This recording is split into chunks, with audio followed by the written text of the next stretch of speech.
And joining us today from the Royal Australian Navy is Captain Guy Blackburn. This evening, we're honoured to acknowledge Air Commodore Sean Sexton, Chief of Defence Intelligence, New Zealand, accompanied by Lieutenant General Gavin Reynolds, Chief of Defence Intelligence, and their accompanying delegation. We also warmly welcome the HMAS Creswell New Entry Officers, Rankin Division, who are in attendance this evening. We welcome the veterans who have served, those that are still serving, and the families that love and support them. The live stream of this ceremony is made possible by the Returned and Services League of Australia and the RSL and Services Clubs Association. We welcome members who are watching the broadcast of this ceremony across Australia. During this evening's ceremony, wreaths will be laid at the base of the Pool of Reflection by visitors to the memorial. If you're able, please stand and join in singing the National Anthem.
The Australian War Memorial was the vision of Charles Bean, Australia's First World War official historian.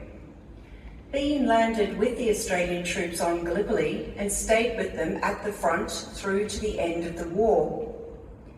The idea of this national memorial and museum came to him at Pozières, France, in the depths of the bloody fighting of 1916.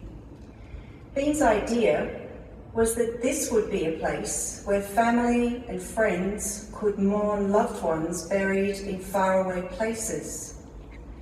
It would also be a place that could help all Australians understand what these men and women had endured and what they had done for us. Bean's vision, to which we remain true, is best expressed as inscribed in the entrance to the memorial's galleries. Here is their spirit, in the heart of the land they loved. And here we guard the record which they themselves made. Tonight, we will read the story behind just one of those on the Roll of Honour, which lists the names of more than 103,000 men and women who have given their lives for us in war and on operations for more than a century. But first, we present a lament, Flowers of the Forest. Wreaths and floral tributes will now be laid at the base of the Pool of Reflection.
Today we remember and pay tribute to Private Henry Flood. Henry Flood was born on the 3rd of December 1895 in Rockhampton, Queensland. Known as Harry, he was the eldest of 4 children born to John Flood, a slaughterman, and his wife Lydia. Harry grew up in the suburbs of Sydney and received his education at South Granville Public School. After his schooling, he volunteered in the local militia and was working as a driver when the First World War broke out in 1914. Henry Flood enlisted in the Australian Imperial Force on the 20